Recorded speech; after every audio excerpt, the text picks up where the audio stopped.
Salam saudara yang terkasih, sebelum kita mendengarkan firman Tuhan, mari kita berdoa. Bapa yang baik, kami mau mendengarkan firman-Mu. Kami siapkan hati kami jadikan hati kami menjadi tanah yang subur, sehingga setiap firman-Mu yang kami dengar tidak akan pulang dengan sia-sia. Dan kami percaya Tuhan, firman-Mu akan menjadi rema dalam kehidupan kami. Di dalam nama Anak Yesus Kristus kami berdoa dan mengucap syukur. Haleluya, amin. Saudara yang terkasih, sebelumnya saya berbicara tentang di balik promosi Daud. Hari ini masih tentang Daud dengan tema dipersiapkan untuk menjadi raja.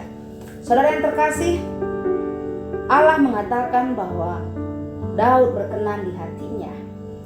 Tapi pada saat dikatakan itu, Daud tidak langsung menjadi raja. Persiapan untuk menjadi raja, Daud banyak mengalami proses-proses. Allah tidak secara langsung membawa orang yang berkenan di hatinya ini dari padang rumput menuju istana. Ya, Daud tidak memperoleh tahtanya sampai 10-13 tahun sudah Samuel mengurapinya menjadi raja. Banyak masa-masa penantian tersebut terjadi. Daud menanggung lebih banyak kesulitan, penganiayaan dan penolakan daripada yang harus dialami oleh sebagian besar dari kita di masa hidup kita. Ia mungkin tidak menyangka bahwa dibutuhkan waktu yang begitu lama untuk menjadi seorang raja. Ya, sebaliknya Saul raja sebelumnya tidak mengalami kesulitan seperti itu. Dia diangkat, dia dimahkotai tidak lama setelah diurapi oleh Samuel. Tetapi Allah tidak menghendaki raja Saul kedua. Mungkin Saul sesungguhnya adalah pria terbaik dari bangsa Israel yang dapat ditawarkan ketika mereka menuntut seorang raja. Ya, jadi karakternya si Saul ini yang nggak kuat, sehingga terjadilah gejolak-gejolak dalam kehidupannya. Saudara yang terkasih, Saul memiliki banyak kelemahan, tapi kita juga harus mengakui bahwa dia juga luar biasa dalam berperang. Ya, sebelumnya saya pernah bicara bahwa kelemahannya adalah di karakternya. Nah, kelemahannya itu digabung dengan nafsunya yang semakin bertumbuh untuk memperoleh perkenanan manusia. Hati Saul yang tidak teruji membawanya kepada apa yang seharusnya membuat dirinya berhasil menjadi sesuatu yang pada akhirnya menghancurkan dirinya. Jadi Daud, sekalipun ia telah memiliki hati untuk Tuhan, dia sudah sungguh-sungguh sama Tuhan. Tuhan sendiri bilang dia berkenan di hatiku. Dia dibawa masuk dalam masa-masa ujian yang mempersiapkan dirinya untuk mampu menangani semarak dan tanggung jawab tahta. Alkitab mencatat bahwa masa dalam kehidupan Daud ini dipenuhi dengan berbagai pelajaran semacam ujian-ujian karakter yang harus dia lewati, yang harus dia alami. Kita semua dalam perjalanan kita memenuhi tujuan hidup kita dalam Tuhan. Namun pertanyaannya sungguhnya apa yang ada pada Daud sehingga pada akhirnya ia memenuhi syarat menjadi seorang raja? Apa yang menyebabkan Allah berkata, baiklah sekarang kau telah siap? Saudara yang terkasih, kita bisa lihat di dalam 1 Samuel 30 ayat 6 di sana mengatakan Daud memilih untuk menguatkan kepercayaannya kepada Tuhan Allahnya, karena pada saat itu dia mau dilempari ya saudara ya. Nah, peran sebuah penolakan, melihat kemajuan dalam semua ujian yang dihadapi Daud sangatlah berharga untuk mengerti pentingnya sebuah pilihan yang menjadi tolak ukur pengangkatannya sebagai raja. Ya, masa-masa kesulitan Daud sangat banyak. Namun keintiman Daud yang unik dengan Tuhan telah membedakan dirinya dan memberikannya kepadanya sesuatu yang tidak dimiliki oleh pria lainnya di Israel. Keberaniannya yang besar dibakar oleh kemarahan yang selayaknya terhadap musuh-musuh yang mengejek tentara pasukan Allah yang hidup. Daud tanpa baju berlapis baja dan sendirian dengan berani menentang semua kemungkinan yang ada dan berlari menghampiri Goliat, memenangkan sebuah kemenangan besar atas raksasa itu dan juga pasukan Filistin. Perbuatan yang berani ini segera mendapatkan perkenanan rakyat dan Raja Saul. Sebagai hasilnya ia dipindahkan ke istana, bersahabat baik dengan putra raja dan menikahi putri raja. Dengan perolehan demikian, nubuatan Samuel atas dirinya sepertinya segera terjadi. Namun kemudian Raja Saul mendengar para wanita di kotanya yang menyanyikan lagu Saul mengalahkan beribu-ribu, tetapi Daud terlaksa-laksa. dipenuhi dengan rasa iri hati. Ia mengerahkan sebuah kampanye untuk mengakhiri hidup Daud. Setelah berhasil mengelak dari tombak Saul, saudara yang terkasih, kecemburuan, keirian yang dimiliki oleh Raja Saul membuat dia gelap mata. Menantunya sendiri pun mau dihajar. Hanya karena pujian wanita-wanita pada saat itu dengan nyanyian membuat dia ingin membunuh Daud. Saudara tahu, Daud belum menjadi raja. Dia sudah harus dihajar. Dia harus ditekan, dia disalahkan, dia ditolak. Ya. Setelah berhasil mengelak dari tombak Saul sebelumnya, Daud dengan penuh kepedihan harus menerima kenyataan bahwa ia harus meninggalkan Yerusalem untuk bertahan hidup.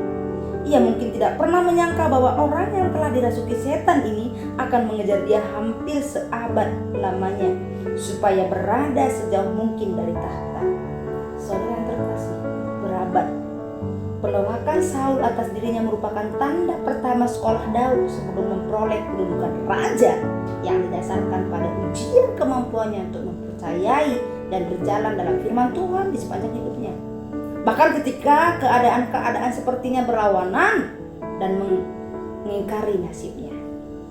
Ketika kita dapat melihat ujian karakter lainnya yang harus ia hadapi setelah meninggalkan Yerusalem dan bersembunyi di beberapa tempat untuk sementara waktu. Daud menyelamatkan desa Keilah dari bangsa Filistin. Dia melihat bahwa Saul tahu dirinya berada di sana, jadi ia bertanya kepada Tuhan, apakah Saul akan mengejarnya? Dan apakah penduduk yang baru saja ia selamatkan, saudara sesama orang Yahudi, akan melindungi dirinya? Atau malah berbalik, menyerahkan dia kepada Saul? Tuhan berkata, ia akan datang mengejarmu dan mereka akan menyerahkan engkau. Ditolak kembali. Ia pun pergi menuju hutan belantara. Saudara yang terkasih, yang ditolong Daud pun menjebak dia. Ya, yang ditolong pun menjebak dia. Itu ujian. Jadi kita kalau mengalami seperti itu ujian. Saat itu ia telah memiliki beberapa pengikut, namun mereka adalah orang yang dalam kesukaran. Setiap orang yang dikejar-kejar tukang piutang, setiap orang yang sakit hati. Saudara lihat di sini, pengikut Daud adalah kumpulan orang yang sakit hati. Kumpulan orang yang dalam kesukaran. Kumpulan orang yang dikejar tukang piutang. Mereka adalah orang-orang yang ditolak masyarakat. Daud menunjukkan hati raja yang benar dengan merangkul para pengikutnya ini dan melewatkan sekitar 10 tahun berikutnya untuk melatih mereka dalam kehidupan dan dalam peperangan. Nah, di bawah kepemimpinannya Daud inilah orang-orang yang tertolak ini menjadi orang-orang yang perkasa yang dimiliki Daud. Sungguh menarik bukan? Dalam keadaan tertolak, dalam situasi yang dikejar-kejar, dalam situasi yang menyakitkan, Daud memilih melatih orang-orang ini menjadi orang yang besar, orang perkasa. Tak ada alasan kita untuk tidak menjadi orang hebat dalam kehidupan orang lain, untuk menjadi orang penting dalam kehidupan orang lain, sekalipun kita tidak dipentingkan oleh orang lain lagi. Saudara yang terkasih, sungguh luar biasa, sungguh menarik, karena setidaknya 4 dari 5 pria ini membunuh para raksasa, sama seperti yang telah dilakukan Daud. Jika saudara mau membunuh para raksasa, ikutilah seorang pembunuh raksasa. Dan pada akhirnya Daud memindahkan orang-orangnya ke tanah bangsa Filistin, di mana rajanya memberikannya kepadanya sebuah kota Ziklag.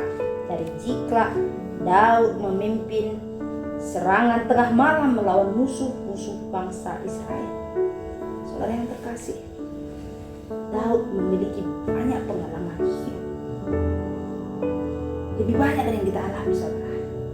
Daud juga manusia biasa, tapi mengandalkan Tuhan itu dengan sistem Daud, apakah kita juga melakukan hal yang sama?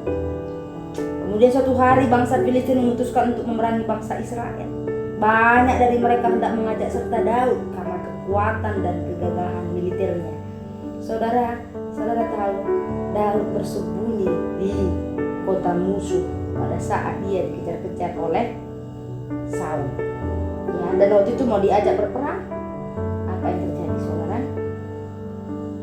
Karena mereka mengatakan bahwa Daud akan berbalik melawan mereka dalam peperangan dan mengalahkan mereka supaya kembali ke pihak Saul. Setelah penghinaan ini, Daud dan pengikutnya kemudian kembali ke Ziklag dan menemukan bahwa kota itu telah dibakar dan dirampas oleh bangsa Amalek.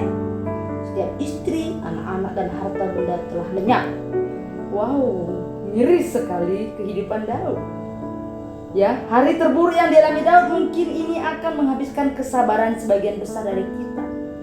Yang telah ditolak oleh raja, ditolak oleh bangsa Israel, dan bahkan ditolak oleh musuh-musuh mereka. Saudara tahu bahwa saudara sedang mengalami suatu hari yang buruk saat iblis menolak saudara. Iblis pun menolak saudara, musuh pun menolak. Itu masa-masa yang tersulit, saudara. Namun pada saat itu Daud menghadapi penolakan dan pengkhianatan terdalam. Sambil memandangi kota mereka yang terbakar habis dan keluarga-keluarga yang para pengikutnya mereka telah diubahkan Daud dari orang-orang yang tidak memiliki hak, memberikan suara menjadi warga negara yang berjasa. Ya, dengan mereka ia telah berjuang bersama-sama selama bertahun-tahun, dan ya, yang keluarga mereka telah ia lindungi dan pelihara, sekarang ingin melemparinya dengan batu. Saat itu bahkan masyarakat yang tertolak pun menolak dirinya. Daud ditolak dan akan dibunuh. Dan kebanyakan yang menolak dia itu pun yang menolak, yang ditolak. Ya, dia susah, dan banyak lagi orang susah dalam kehidupannya pun menyerang dia.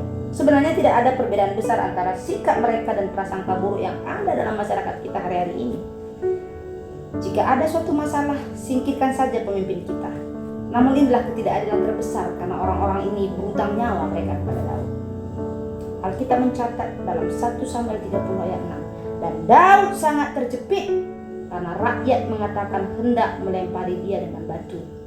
Seluruh rakyat itu telah pedih hati masing-masing karena anaknya laki-laki dan perempuan. Tanpa ditanya lagi, saya akan merasakan kesusahan yang luar biasa jika saya dalam keadaan seperti itu.